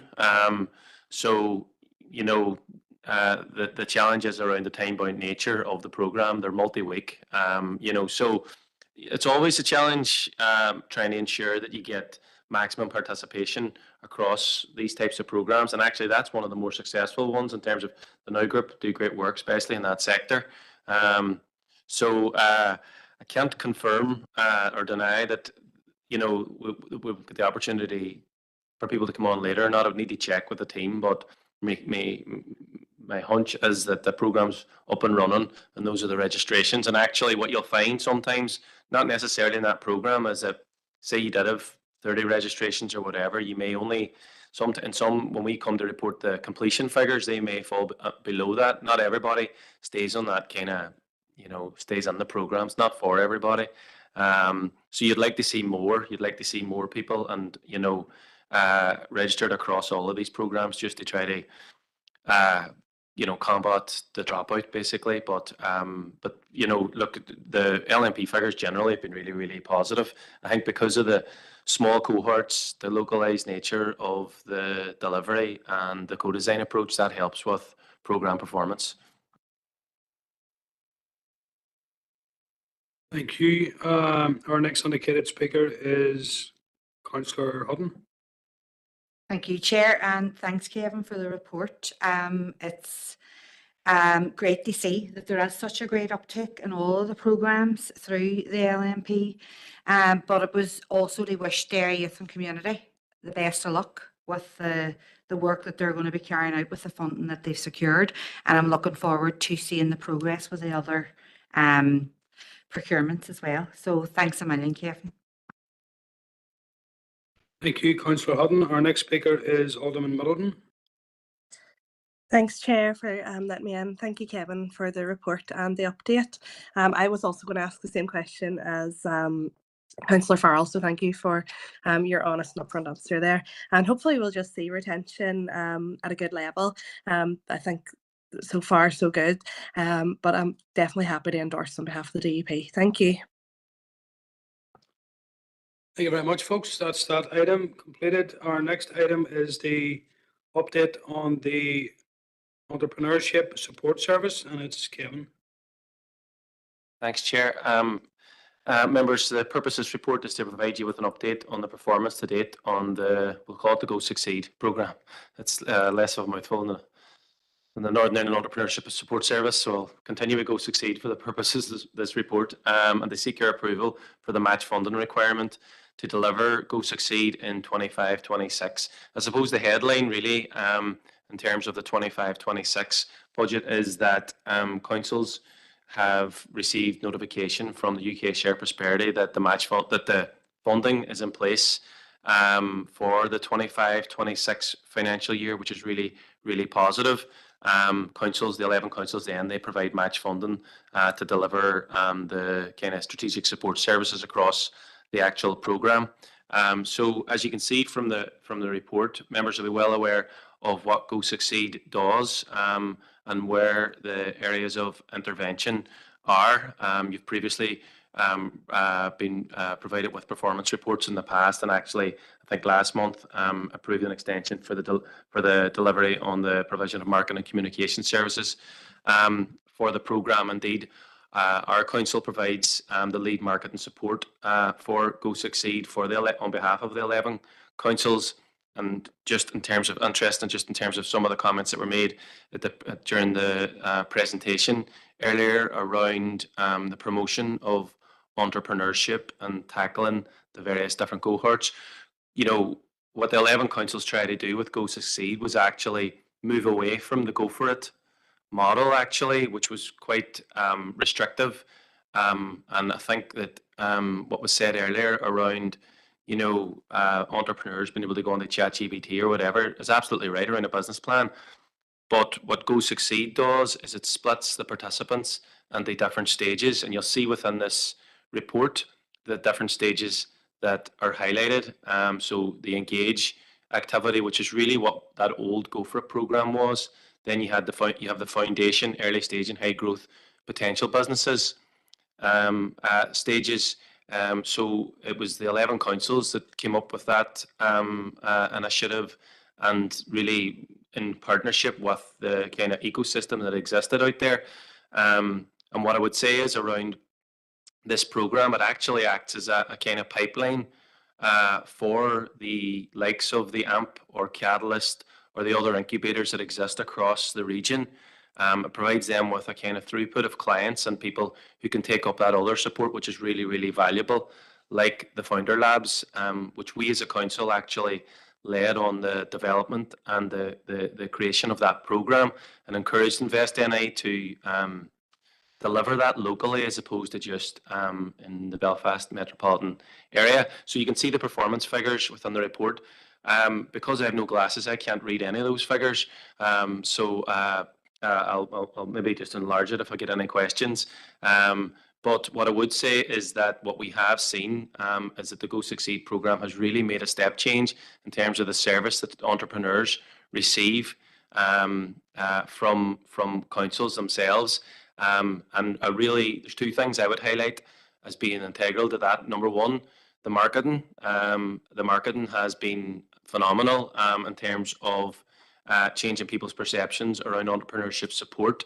A really, really intensive campaign right across Northern Ireland, across many different channels, and a different approach has been taken to that was done previously. And then the second thing has been that access to the financial support, the grant funding has been integral to encouraging people to get on the program. Not everybody receives a grant, but they certainly get on the program. And then when they do get the grant, they're able to invest in their business.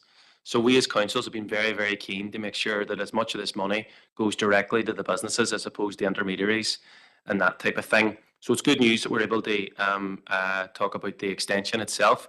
Now, just in terms of a sort of cautionary note, we have been given an extension for 25-26 for UK Share Prosperity. We are entering into dialogue now around what the future is beyond that period, and it's something that's very much at the top of our mind in terms of planning in the medium term itself. So within the rates allocation, council allocated 135,000 from the business budget as the match funding. So that's the financial ask, and that provides funding for the support services, the management and admin, the marketing and communication, and the supporting sort of IT infrastructure itself. Further details from the Share Prosperity will come along, and more reports will come your way in terms of the specifics around their funding. I do know that there is a reduction in terms of what's going to be available for the grants. So we as a council need to maybe consider that, and there may be opportunities through the local economic partnership to see where that could play a part, certainly in Derry and Strabane, in plugging that gap. So the recommendation is that members are asked to note the contents of the report and endorse the delivery of Go Succeed for 25-26, including their match funding requirement. Okay, folks, I don't see any indicated speakers. Going to have a proposer and a seconder. Alderman Hussey.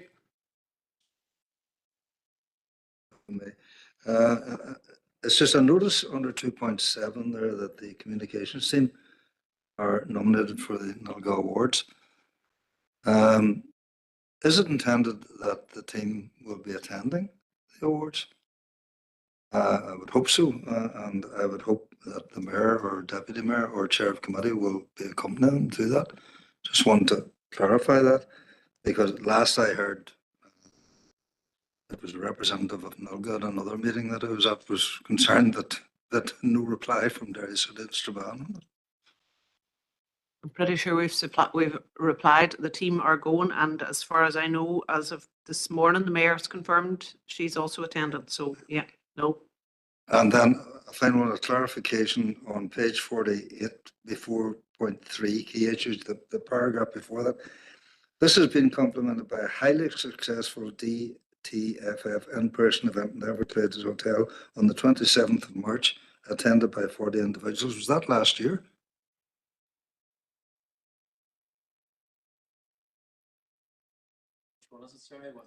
It's on page 48, and it's above, just before the start of key issues, the paragraph.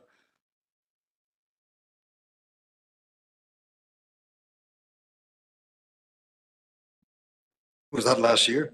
That was last year. Just wondering. That's grand. Thank you, Chair. Okay, thank you. Moving on. Did I see your hand raised, Councillor Hutton? Happy to propose.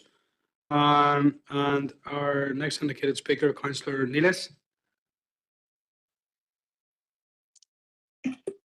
Kevin, thank you for that report. And listen, it's great news and the extension of the funding for this programme. And you're right in what you're saying. You know, the Go Succeed programme, it catches every business idea.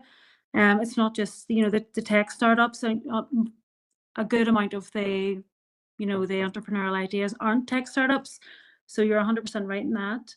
I just want to say as well that, you know, this face-to-face that you offer through this programme, it's absolutely invaluable to people who are wanting to start up a business, and we're more than happy to endorse that. I know actually, sorry, Councillor Hutton has already seconded that, but I just want to come in and say that it's brilliant news that the fund has come through and that we fully support your programme.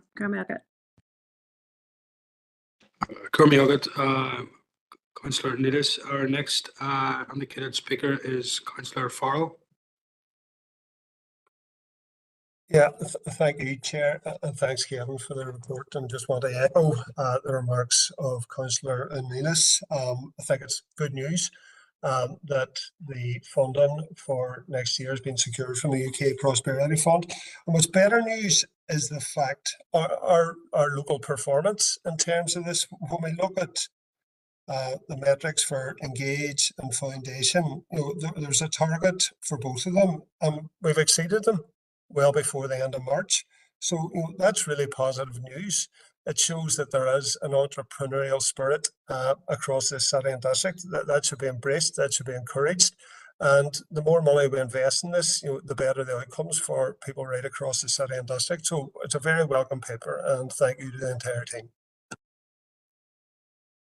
Thank you, Councillor Farrell, and thank you, Kevin, for the report. Of course, we're going to just take a very quick comfort break here, just 5 minutes.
Again there.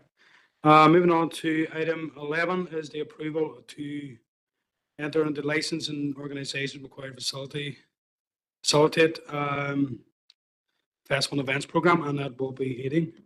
Thank you, Chair. Members, this is a fairly straightforward report. We brought a very similar report to you last year, just following the audit recommendations in the last couple of years that require specific permission for any land transaction of this nature to come before you.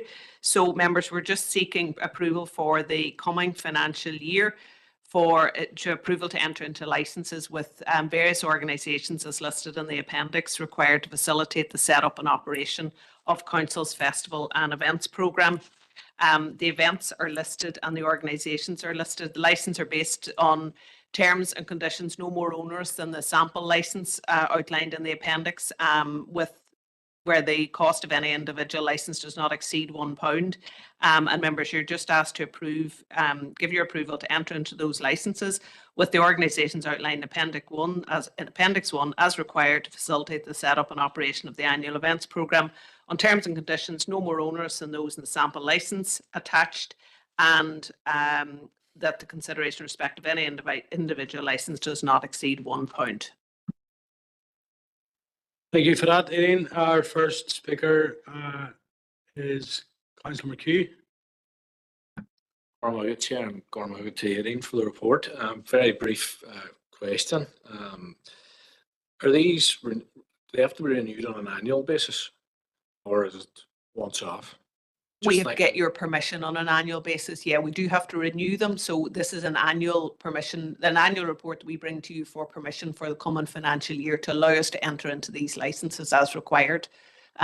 Previously, we would not have, it wouldn't have been a requirement, but as a result of the audit recommendations in the last few years, these are technically considered land transactions. So we need to bring them to you for approval. So we just renew this report every year.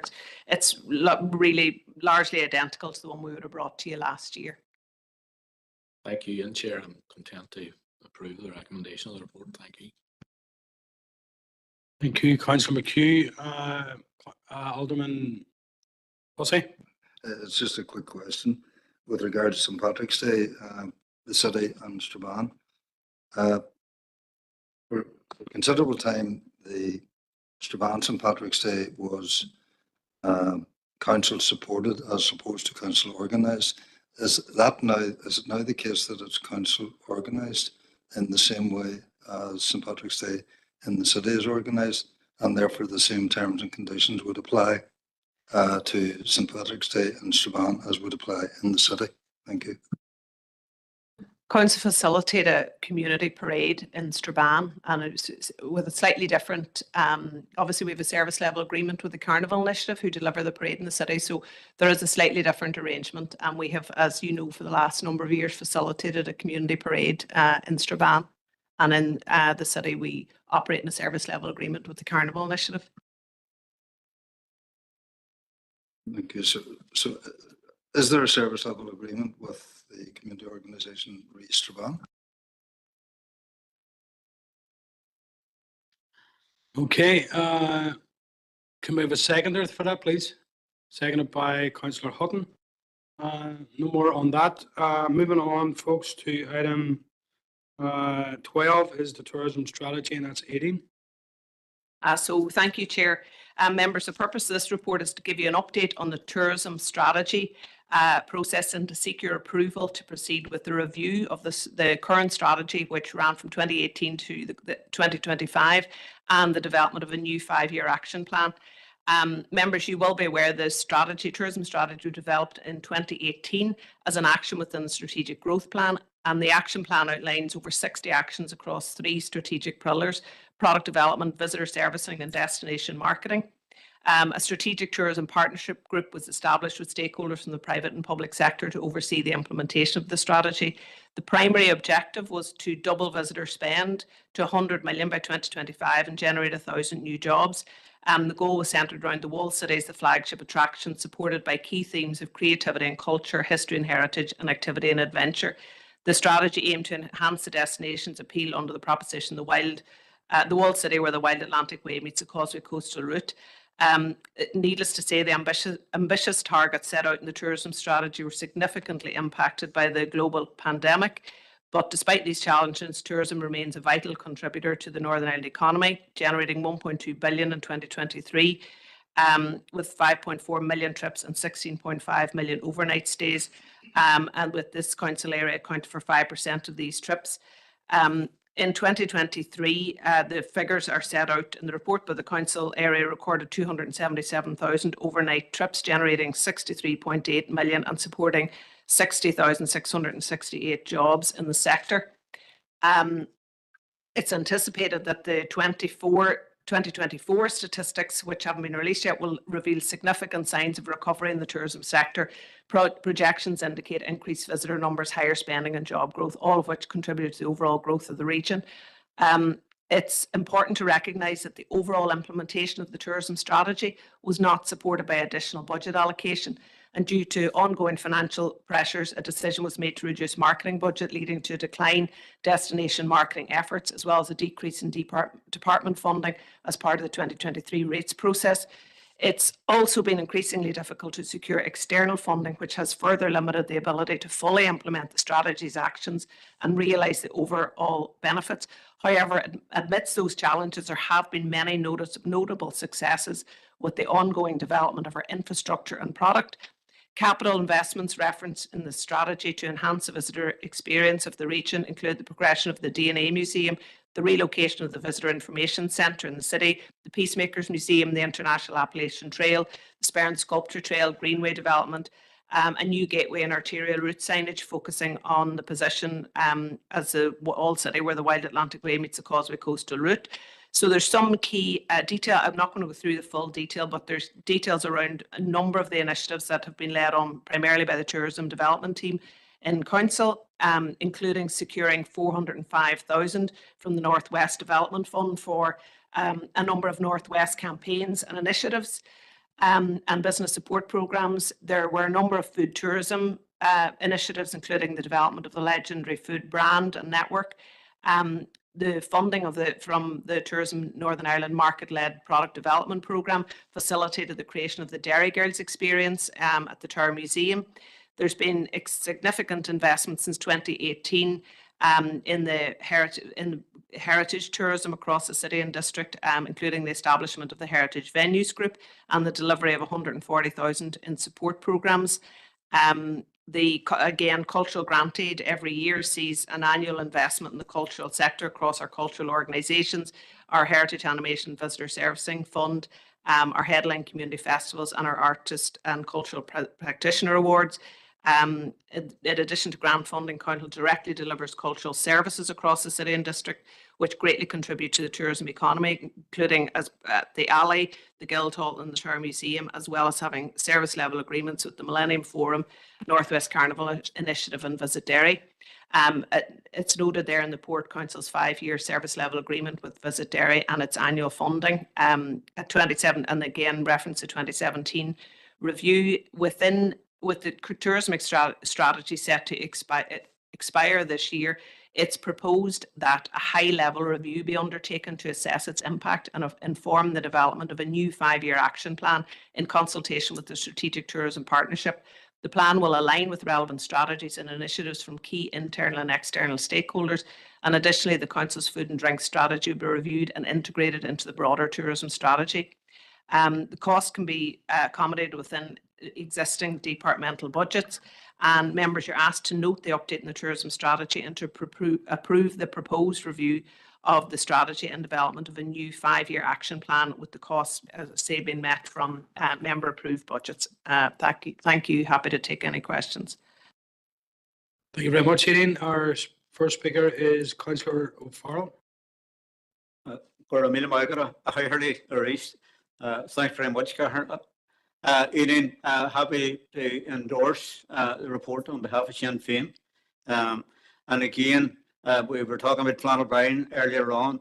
I would love to see the tourism thing going out into the rural areas as well. I'm talking about my own area of Sion Mills, Castledare and beyond, you know. But listen, thank you very much for that. We can't put enough emphasis on the tourism strategy because of the amount of money it brings in. Thank you.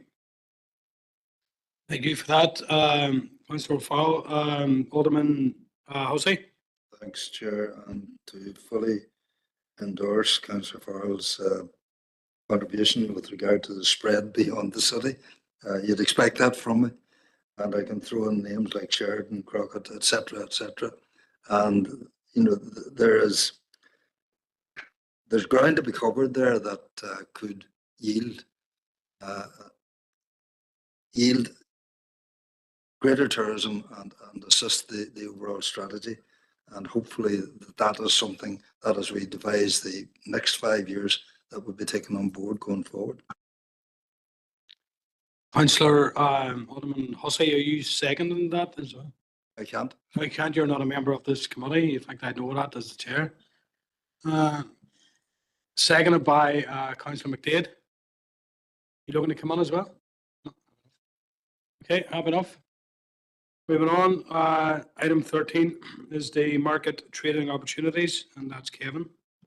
Thanks, Chair. Members, the purpose of this report is to seek your approval for the development of an open call to traders across the council district for inclusion on a trading opportunity select list. Members will be aware that council took a decision to withdraw funding for the Walled City market back in 2023. In fact, the last market took place in May 23.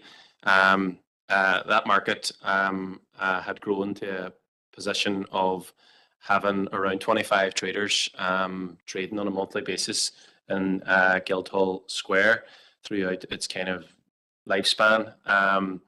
And I suppose it acted as a kind of feeder then into the wider council trading opportunities at council's high profile events. It allowed people a kind of opportunity to again along the entrepreneurship sort of theme to dip their toe into trading and to starting a small business without the kind of high overhead costs that a premises, for example, might entail. At the time of the decision to withdraw the funding and then obviously the subsequent closure of the market, council gave a commitment to the existing traders on that list that they would get priority trading status at the events programs, depending on what the nature of each of those events was, for a period of something between 12 and 18 months. And we've continued to do that up to now. I suppose the issue from an officer perspective is that that was obviously over 2 years ago now, and there are new businesses who have grown, and there are other traders who are keen to get opportunities and to be made aware of opportunities that from a trading perspective. And while we do as a council, pretty much if somebody asks to get information, we obviously facilitate that. We'd like to formalise that arrangement a bit more. There's currently 42 businesses on the list, and they're broken down in the report itself. As part of that process, there are some terms and conditions. They're standard that we would use in relation to health and safety, food hygiene and that type of thing. They're detailed in the report. And then each of the different events, when a call goes out, has a different dynamic. Some are food oriented, some are food and craft, some are craft. It just depends on the dynamic of those events themselves. So the proposal is to actually from September, October onwards, to have the list in place and to do sort of trader engagement. Prior to that, the business team are happy to engage with traders to help them through workshops, one-to-one, face-to-face type support, help them with understanding the process, how to avail of trading opportunities, and also highlight the trading opportunities that are coming up in the next calendar year. The recommendation is to approve the development of a new trading opportunities list commencing in September 2025 for an initial 2-year period. Thank you for that, Kevin. Our first speaker is Councillor McDade.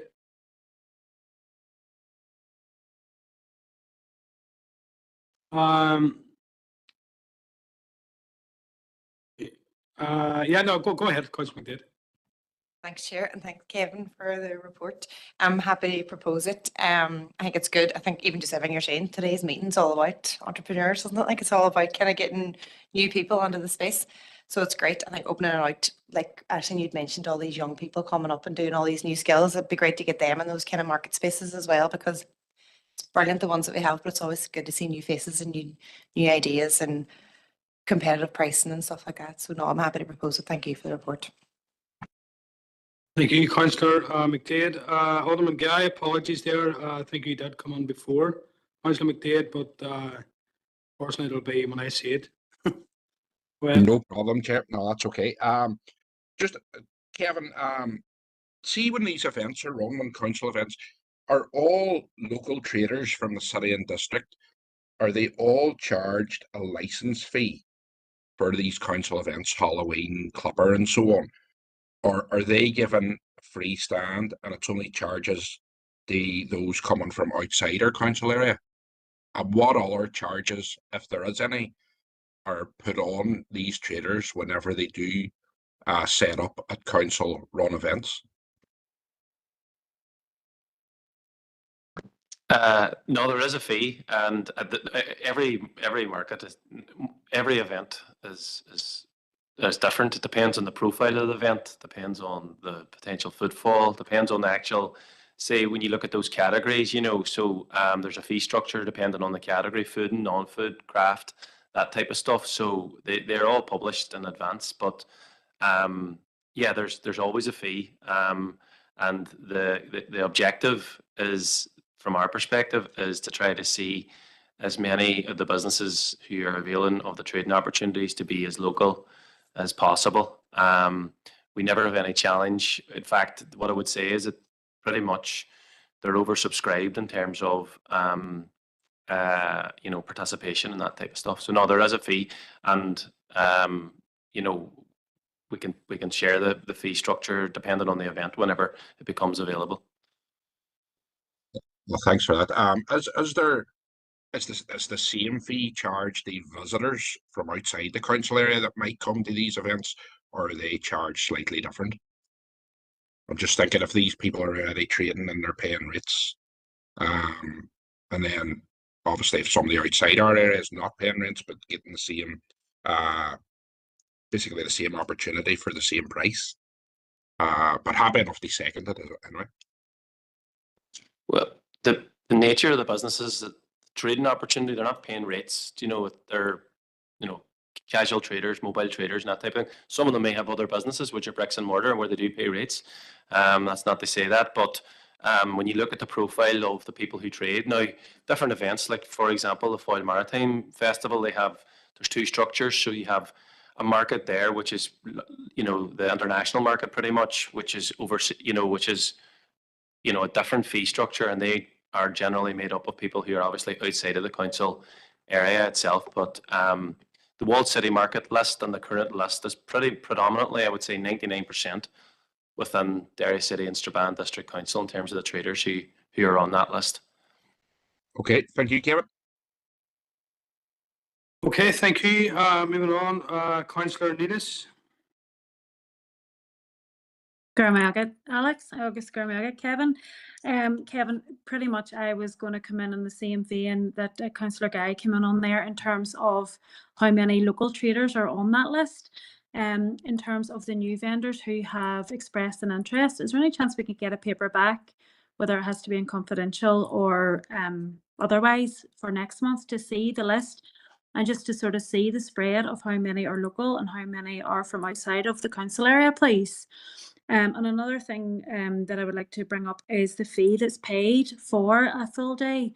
Has that been, is it the same as it was before as part of the Walled City market, or will there be a different fee added to that? I'm just, from memory, I think it was in around £30 the last time, but what's the difference now, or is there one? And as well as that, the list that you now have, is that now closed, or will there be a call going out for other traders to put their name down on that? I'm just conscious that I have been contacted in the past by a local trader who wasn't sure how to go about getting their name on the list. Now, I did point her in the right direction, but for other traders or other new entrepreneurs, as we've been saying, as kind of the theme of the day, there's lots of new entrepreneurs out there. How do they know how to get in contact with yourselves? So will there be any sort of I know you don't want to have a completely overwhelming list, but at the same time, I don't think it would be fair to close it now to who have contacted you directly without other people knowing that there is that opportunity to get onto that. So yeah, that's it. Generally, when we are contacted, and this is actually part of the reason, so the team are contacted. So it obviously spans across the business team, the events team, the tourism team, around opportunities. Obviously, each of the opportunities has its own sort of standalone, potentially has its own standalone criteria depending on the profile of that event. And so there's an open call. So people would often ask, how can I apply to be at that? So that's why the list basically is the list that we would then contact. But when people asked to be available, to be able to apply we always allow them to do that. Now they still need to participate and sometimes in a competitive process. They certainly need to comply with the mandatory requirements for each of those events, you know, and again, those requirements do vary. You know, they can be very specific, especially if you think about food from that perspective. So yeah, no, it's not closed, but I suppose the reason we want to do this is actually to combat that, to say, look, what we're going to do now is go out and engage right across to try to make sure that we're giving people ample opportunities and also to promote the various opportunities that are going to come up over the next number of months, over the period beyond September. And so that one, in terms of the fee structure, so the Walled City Market was the Walled City Market, and events always have had a different fee structure than the Walled City Market. The Walled City Market was a test trading opportunity. Very rarely would have had the same foot. In fact, it would never have had the same footfall as the events, and it was obviously on a monthly basis. And really, that came out of an entrepreneurship program, actually, the Market and Trading Opportunities program.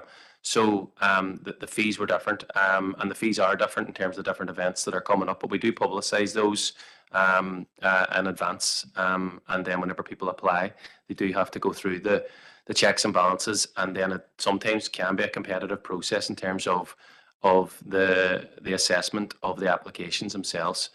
So we will be going out, Councillor Neelis, and we will be engaging right across that sector. And what I would say is that if anybody does, and I think you have referred obviously people back to us, then we're very happy to get them on the list so that that when the calls go out, they're actually given the opportunity to bid in to those calls.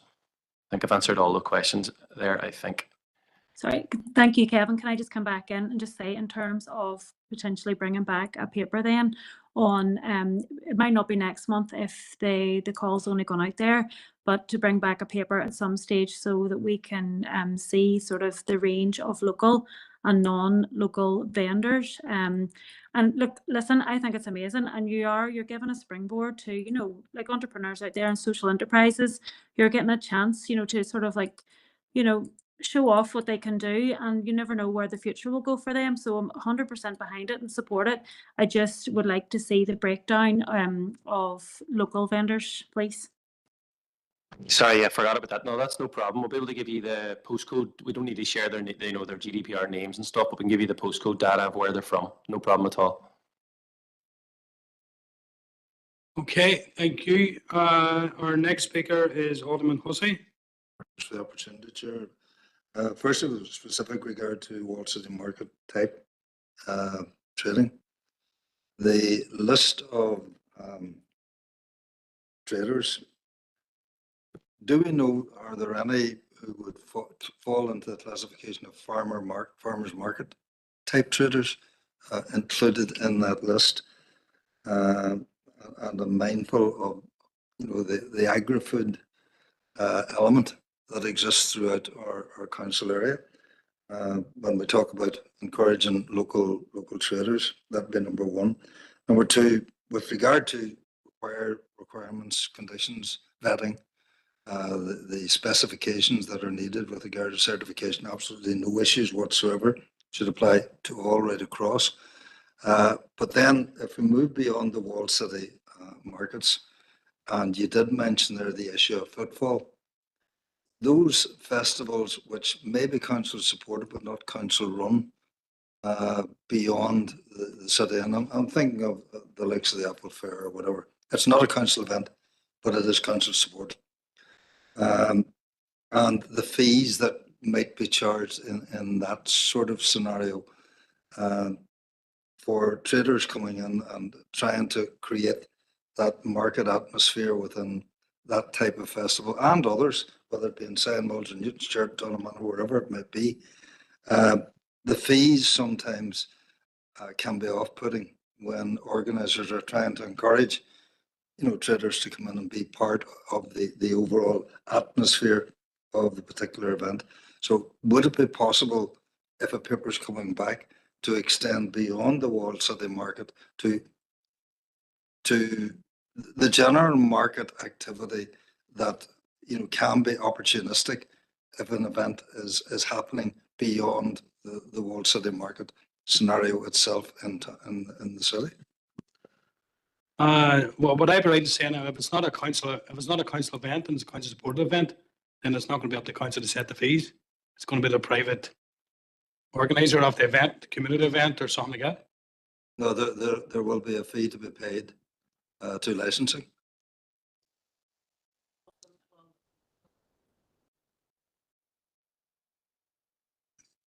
So the license fee is a separate matter. If a trader comes, they need to get a license. That's entirely separate issue to the Wall City traders or this list of potential traders that we have. So it's a statutory requirement that our licensing section deal with. I do know, we really compile a list of interested traders, I suppose. Some of them will require a license for other events that they do, and they go to the licensing section and get their license there. And there is that, and my understanding, the fee there is a statutory fee for their license. We're talking about what I think what Kevin's referring to here is fees that we would charge to facilitate them at events. So same way as your other non-council events would charge traders to take advantage of the event. They often would apply for a license for the zone, which is what we effectively do. So they come into the zone. If we're running an event, say the Foyle Maritime Festival, we apply for the license. But if they're, and the same way as Apple Fair or any other event, they will need a license at the end of it, and then they bring the traders in. If a trader goes to set up at the side of the road, they need a license, and they have to go and get their license fee there. What we do often for third-party events with this list is they might come to us and say, look, we're trying to attract traders to our event. Can you share the details of our opportunity, if you like? So we do, I know the team would help if they have a list of traders. They would often forward to their mailing list, say, look, we know that Alderman Hussey and Councillor O'Farrell are running an event this weekend and they're looking for traders. We would send we would forward the details and say, look, here's the details. If you want to join their event, go ahead. They charge a fee or whatever. So, but the licensing that you're talking about, the statutory license fee, that is separate. And I don't think there's any negotiation because that's a statutory fee. There's no license fee at council trading events. Yeah. Just to be clear. Yeah, that's what I wanted to hone in on. There's no license fee at council events, but can a license fee be looked for corporately by an organisation who are bringing them into a particular area that the traders that they would look at? The license fee doesn't. So if you have a private bit of land, there's no license fee required to council. But what council does is it has basically casual trading licenses in designated areas, and those are the licenses that our environmental health team, our environment, Seamus, they deliver. So there is a fee for that, but it doesn't apply to the events, to the Walled City Market. Now, if a third-party event is availing of casual trading in a designated area, then that's the area I think that you're talking about, Alderman Hussey. My understanding is that that's been looked at, but I would hope that it would be included within the overall agreement of that. Thank you, Chair. Okay, thank you for that. No more speakers on this item. No. Moving on to open for information. It is the Spurn Partnership Update report, and it's 18. It's just there for information. If you're happy enough, you don't have to hear the report. You don't have to put 18 through it here. Proposed, it's just open for information on me. So, yeah. Combination for decision. This we get notification here from our tech.